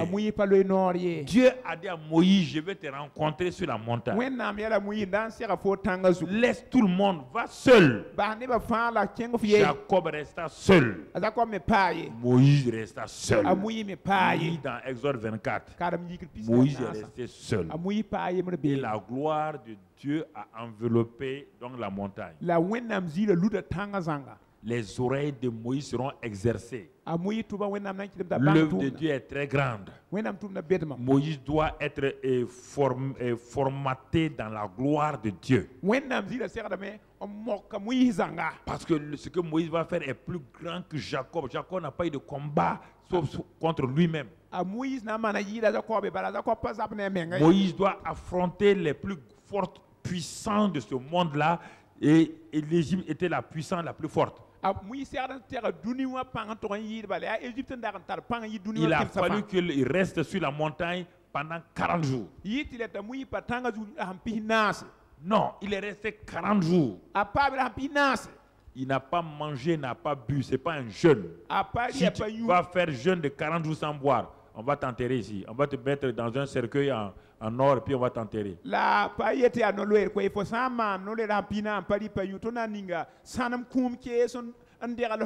Vous aimez le mot gêner, Moïse n'a pas gêné. Dieu a dit, Moïse, il est dans la gloire de Dieu. Dieu a consumé le renouvellement, c'est passé là-bas. Le renouvellement, c'est là-bas. Il a enlevé toutes les pensées de Moïse, il a mis ses pensées sur la construction du tabernacle. Il n'a pas demandé l'avis de Moïse sur quoi que ce soit. Toi, tu pars dans la présence de Dieu à tes projets que Dieu n'a qu'à bénir. Dieu dit, non. Moi, j'ai des projets. Tes projets là, si je les bénis, ça ne va pas rencontrer ma volonté. Et c'est pourquoi Dieu bénit nos projets. Ça ne part pas loin. Dieu voulait faire un projet qui va permettre à tout le peuple, jusqu'à Jésus, le tabernacle, l'arche, jusqu'à Jésus. Il voulait déjà projeter son plan pendant 4000, 6000 ans en avance, et c'est par Moïse.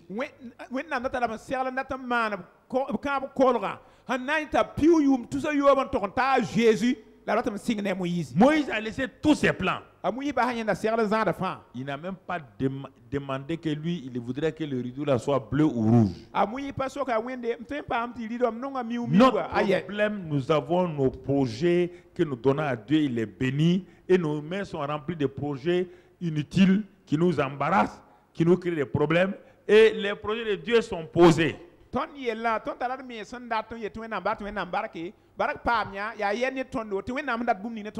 Regardez. Les projets de Dieu. Tu n'as pas demandé à Dieu quels sont les projets que tu mets dans ma main. Dans le royaume des cieux, Dieu a mis chacun à une place.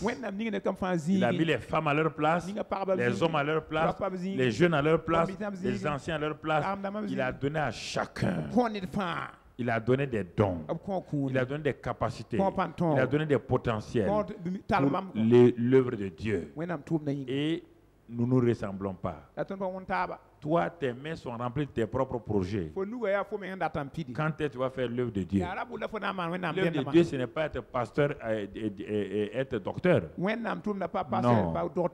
Il est en train de bâtir son royaume. Jésus dit, j'ai bâti mon église. Et tu dois, quelle est la pierre qu'il t'a dit d'amener? Ou bien, quel est le ciment qu'il t'a dit d'amener? Il est en train d'étendre son royaume. Quelle est la partie du royaume que tu dois utiliser? Qu'est-ce qu'il t'a donné? Est-ce des finances? Est-ce que c'est la sainteté? Tout le monde doit être saint. Il a donné à chacun quelque chose. Que toi tu utilises pour l'extension du royaume et comme co-ouvrier avec Jésus. Préoccupé par tes biens. Quand tu meurs là-haut, tout ce que tu n'as pas pu faire pour Dieu là, tout ce que Dieu a mis dans tes mains là, reste où? Sur la terre. Que va-t-elle présenter à Dieu? Tu n'as pas vu les talents? Tu m'as donné 5 talents, j'ai eu 5. Il dit bon et fidèle serviteur. Tu m'as donné 2 talents, j'ai eu 2. 100%. Tu m'as donné un talent, je l'ai enterré. Dieu dit, tu seras enterré, retirez le don, donnez à celui qui a beaucoup. Lui, jetez-le dans les ténèbres. Quel est le talent? Quel est le don que Dieu a mis en toi? Et toi, tu es en train de chercher. Dieu fait grandir mon entreprise. Dieu fait ceci. Frères et sœurs, c'est parce que vous vous intéressez trop à vos biens que vous souffrez. Si ton entreprise était réellement l'entreprise de Dieu, tu vas dormir, tu ne vas même pas t'inquiéter. Si ton travail a été le travail qui était pour Dieu, tu vas dormir. Tu ne vas pas chercher des postes gouvernementaux. Si ce que tu fais là, si vendre les voitures là, c'était Dieu qui t'a dit de faire ça là, tu n'as pas besoin de concurrencer, de faire comme ceux qui vendent les voitures en traficotant là. Si tu traficotes, Si tu mens, si tu es inquiété pour ce que tu penses que Dieu t'a donné, quelque chose ne va pas. Dieu est capable.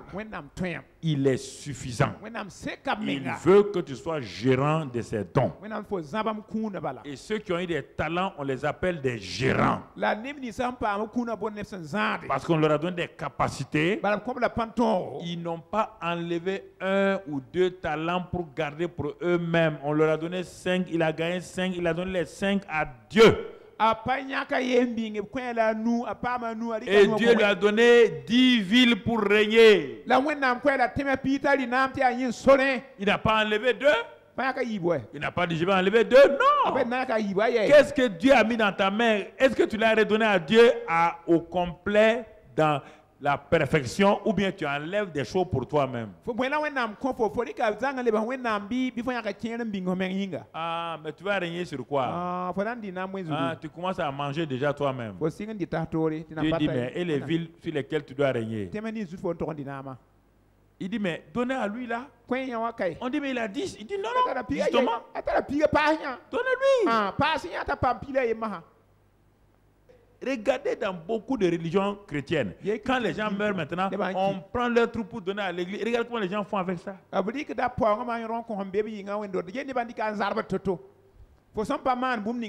les talents que Dieu t'a donnés. Ça peut être n'est pas l'argent. Ça peut être autre chose.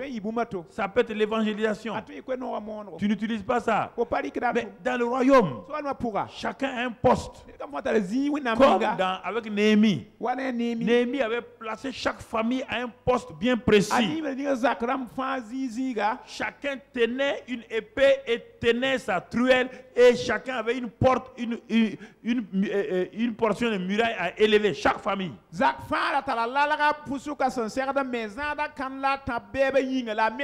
Chacun. Personne ne cherchait son intérêt. Mon frère, ma soeur, voici le vrai problème. Si vous parlez, si je vous parle, vous allez croire que peut-être je veux que vous donnez tant en temps. Moi, mon frère, c'est pas ça. C'est pas ça. Je vous ai dit, il y a des gens, écoutez-moi, je vous donne le témoignage. Tu ne peux rien. Jésus a dit, Jésus nous défie. Personne ne peut quitter son père, sa maison, ses frères, ses soeurs, me suivre s'il ne soit pas au centuple sur cette terre et dans l'éternité.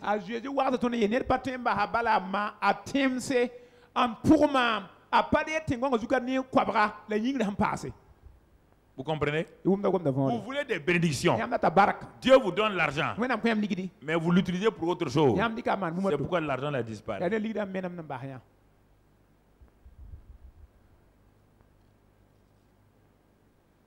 Tout le monde. La seule chose, on veut de l'argent, on veut des maisons pour nous-mêmes. Pour nous-mêmes. Pas pour Dieu. Mon frère, ma soeur, Dieu t'a donné des choses. Quand Dieu a besoin de ça pour faire un petit travail, c'est un problème.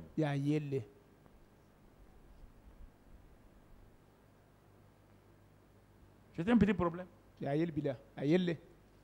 Un problème seulement. C'est pourquoi Jésus s'est arrêté.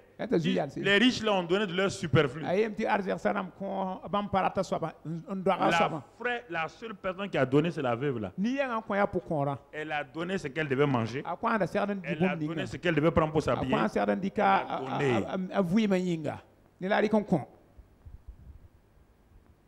Dieu m'a parlé. Il dit que si mon église ne se réveille pas, ils seront étonnés. Il dit, Israël, je les ai nourris. Je leur ai donné la meilleure nourriture. Quand ils avaient besoin de viande, je n'ai pas donné des bœufs.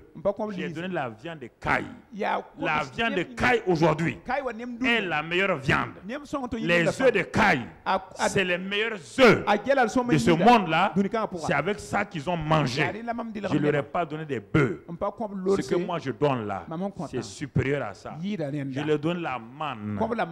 Quand je les envoie faire mon œuvre, ils refusent. Je les ai tués. Ils les ai enterrés tous au désert.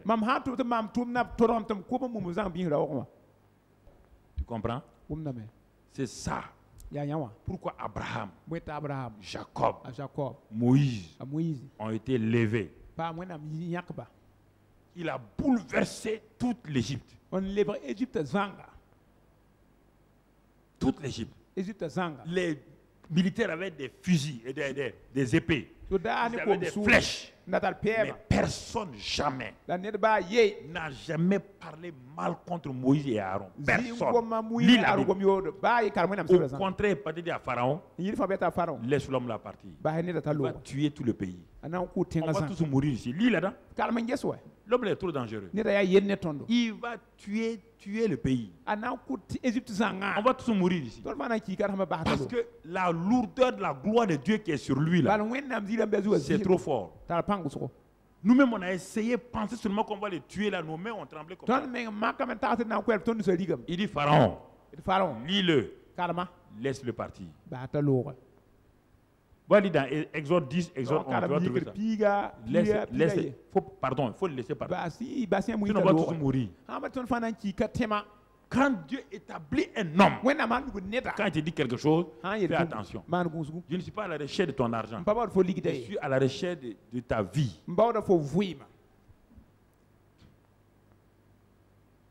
Tu comprends? C'est pourquoi Moïse a dit on va faire le tabernacle. Le peuple a couru venir donner les offrandes.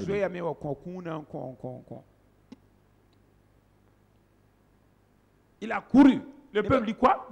On va bâtir un tabernacle où Dieu va habiter. Il dit, femme, tu gardes quoi à la maison? Tous tes bijoux là. Allez, ça, là.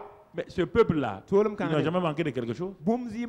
Aujourd'hui encore, ce sont ces juifs-là qui tiennent les places d'Amsterdam, de diamants, les places financières de New York, la bourse de New York, qui tiennent la Russie, ceux qui tiennent le monde en matière de banque. Partout où ils arrivent, 2 ou 3 juifs, au bout de 20 ans, ils contrôlent l'économie. En France, partout, tous les juifs. Tu cherches les bénédictions, pourquoi? Vous cherchez les positions, pourquoi? Vous cherchez la gloire vers là, pourquoi? C'est pour qui? Jésus, le royaume des cieux. Il a dit, je suis venu pour le royaume. Ou bien tu cherches pour toi-même. Tu veux devenir grand milliardaire, pourquoi? Pour courir des petites filles encore. C'est ça. Ton argent est dans les petites filles. Jusqu'à ce que tu meurs un jour dans les maisons des petites filles. C'est ça. Voici les vrais problèmes. Voici les vrais problèmes. Chacun veut compris. Chacun court compris. Il prie pourquoi? Parce que la chair n'a pas été crucifiée. On dit un homme ne peut pas aimer maman et Dieu. Ça, c'est pas le vieil homme, ça c'est la chair. C'est pourquoi on dit l'amour de l'argent est la source de tous les maux.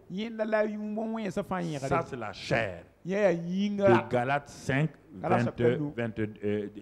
19. C'est ça. C'est ça, mon frère. C'est ça, ma soeur. Jésus dit, sans moi, vous ne pouvez rien faire. L'homme né de nouveau. Dieu est en lui et avec lui. Il n'y a pas un seul homme qui est né de nouveau ici. Une femme qui est née de nouveau et que la présence de Dieu lui fait défaut. Mais Dieu croise les bras et te regarde chaque jour. Il ne dit rien. Tout ce que tu fais, tu dis, il voit. Mais il ne te dira rien. Parce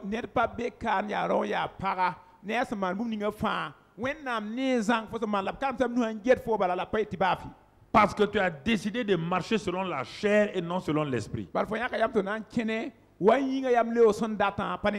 Alors qu'il dit que ceux qui commettent de telles choses n'hériteront pas le royaume des cieux. Galates 5, verset 20, je crois, c'est ça, 20. Voilà.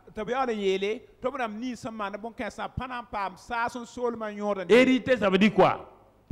Ils n'auront pas ça comme héritage. Le règne de Dieu, c'est quoi?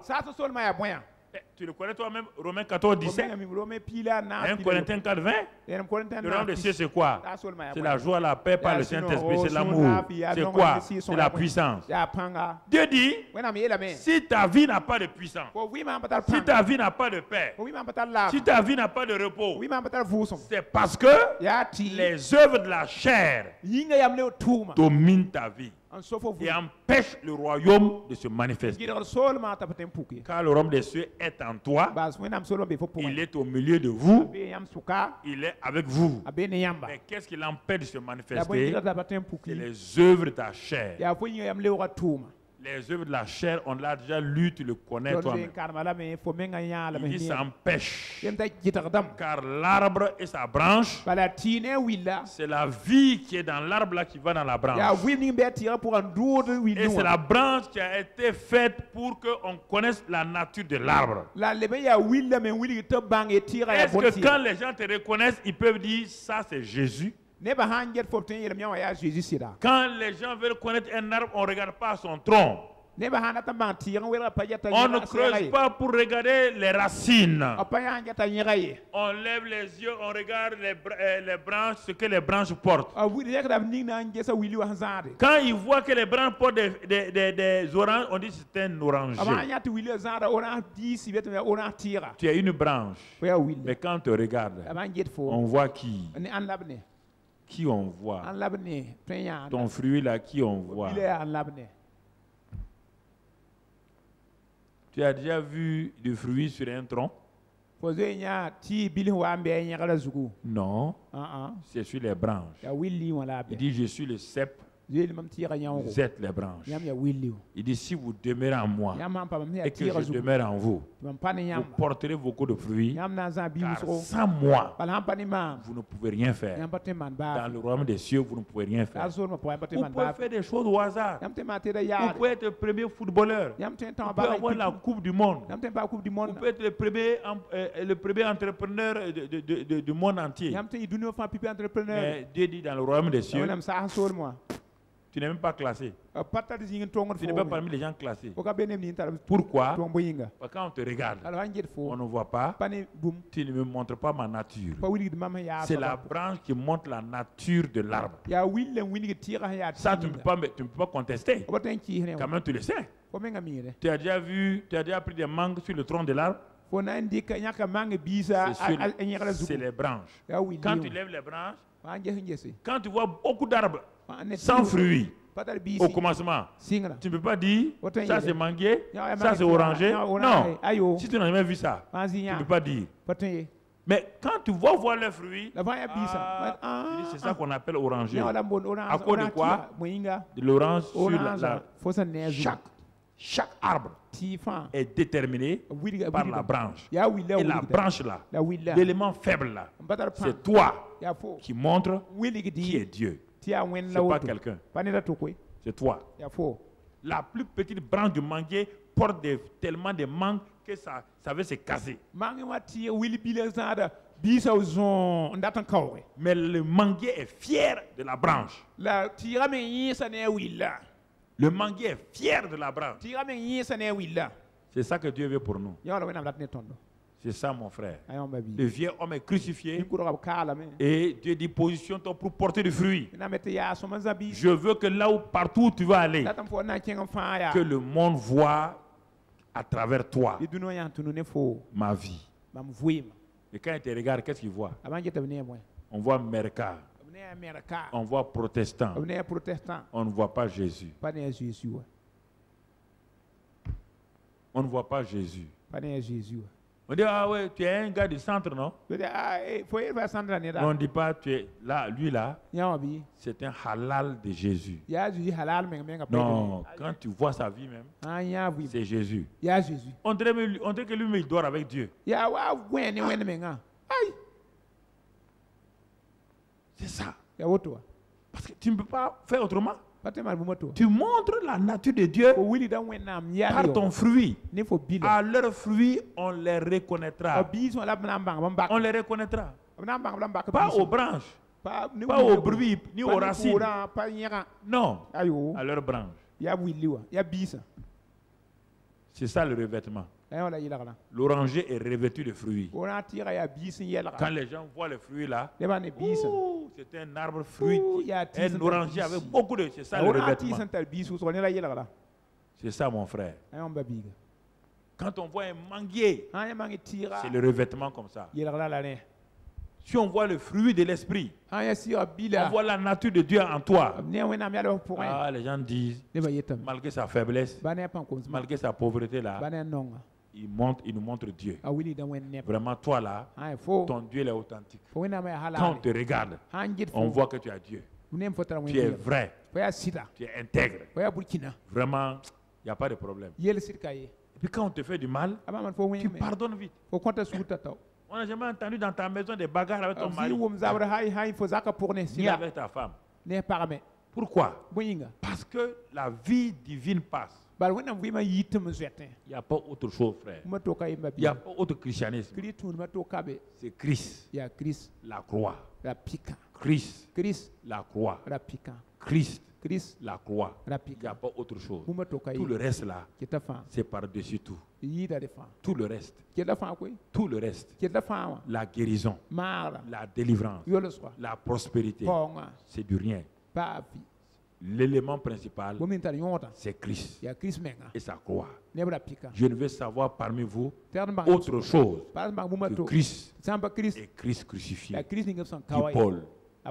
C'est ça que je veux savoir. Ne me racontez pas que vous avez des problèmes. Ne me dites pas que vous êtes riche. Ne me dites pas que vous avez ceci ou cela. Une seule chose, je veux savoir, je veux entendre, je veux que les gens viennent me dire, cette église-là, c'est l'église de Christ. Parce que quand on y voit, on voit la nature de Christ. On voit le développement de la nature de Christ. C'est cela, mon frère. C'est ça. Il ne faut pas qu'on cherche loin. Ne cherchons pas loin, frère. C'est ce qu'il m'a dit et que je partage avec vous.